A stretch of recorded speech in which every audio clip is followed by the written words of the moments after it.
আমি অনিক রহমান চৌধুরী, একজন professional SEO expert এবং ওয়েব ডিজাইনার। আশা করি সবাই ভালো আছেন। আপনারা যারা যারা আমার এই SEO and web design tutorial চ্যানেলটি দেখছেন, তাদেরকে সবাইকে জানাই স্বাগতম।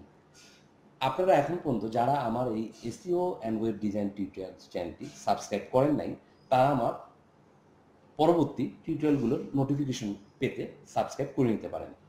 আপনারা জানেন, এখন আমি মূলত আপনাদের জন্য সিএসএস এর যে ওয়েব ডিজাইনের মধ্যে CSS cascading style sheet section আছে, সেটা নিয়ে আলোচনা করছি। আজকের এই টিউটোরিয়ালে আমার টপিক হচ্ছে সিএসএস হাইট অ্যান্ড উইথ। কেন সিএসএস হাইট অ্যান্ড উইথ শুরু করার আগে আমি আপনাদেরকে বলবো, সিএসএস প্যাডিং এবং সিএসএস মার্জিন এই দুটো নিয়ে যে আমি যে দুটো টিউটোরিয়াল বানিয়েছিলাম, ঠিক এই টিউটোরিয়ালটি আপনার সিএসএস হাইট অ্যান্ড উইথ যে দিতে চাচ্ছেন, এটা অ্যাকচুয়ালি সিএসএস হাইট অ্যান্ড উইথটা কখনোই প্যাডিং, মার্জিন এবং যেই বর্ডার আছে এটার সাথে অন্তর্ভুক্ত না।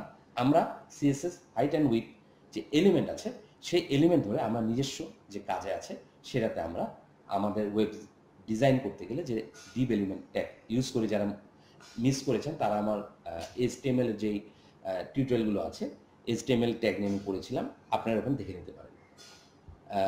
তো সিএসএস হাইট অ্যান্ড উইথ আমরা কিভাবে করব এটা দেখতে আমরা এখন আমাদের নোটপ্যাড যে সেকশন আছে সেখানে চলে যাব। দেখেন, এখানে আমি এটা বলতে চাই যে এখানে আমার যেই ঠিকভাবে যেখানে আগের দুটো টিউটোরিয়ালে আমি যেটা দেখিয়েছিলাম যে সিএসএস প্যাডিং এবং সিএসএস মার্জিন দেখতে পাচ্ছেন, এখানে যে আমরা ইন্টারনালের ভিতরে করেছিলাম, ঠিক আমাদের এখানেও ইন্টারনাল সিএসএস করে কাজ করতে হবে। এই জন্য আমরা এখানে একটা ডিপ ট্যাগ রেখেছি এবং এর মধ্যে হাইট উইথ দিয়েছি, আমি ব্যাকগ্রাউন্ড কালার দিয়েছি। তো আমরা আমাদের যে ওয়েব ডিজাইন করি, আমরা আমাদের ক্ষেত্রে বুঝতে পারবো আসলে আমরা কখন কোনটাকে ইউজ করবো এবং কখন কোনটাকে ইউজ করবো না। তো এই কারণে বলছি, যদি আপনাদের মনে হয়ে থাকে যে আপনারা আরও আমার কাছে শিখতে যাচ্ছেন, আমার এই টিউটোরিয়ালটি নিচে বলতে পারেন। তো দেখেন, এখানে আমি এটা ডিপ ট্যাগ দিয়ে এখানে আমি এই ডিপ ট্যাগে কল করেছি এবং এখানে আমি যে কোনো কিছু একটা লিখতে পারি। ওয়েব ডিজাইন এলিমেন্টস লিখলাম, যেহেতু ফাঁকা ছিল আমরা লিখে ফেললাম। আমরা কন্ট্রোল-S দেব, সেভ করব। আমরা এখন চলে যাব আমাদের স্ক্রিন সেকশানে দেখতে আসলে যে আমরা যে CSS height and with use করেছি এটা কীরকম দেখাচ্ছে আউটপুট স্ক্রিনে। সিএসএস হাইট অ্যান্ড উইথ এখানে আছে। হ্যাঁ, আপনারা দেখছেন যে আমরা এখানে 200 পিক্সেল নিয়েছিলাম হাইট এবং অনলি 50 পিক্সেল নিয়েছিলাম আপনাদের উইথের জন্য, সেটা আমরা ডিপ ট্যাগ হিসেবে ইউজ করেছি। ঠিক সেভাবে করে এখানে এসেছে।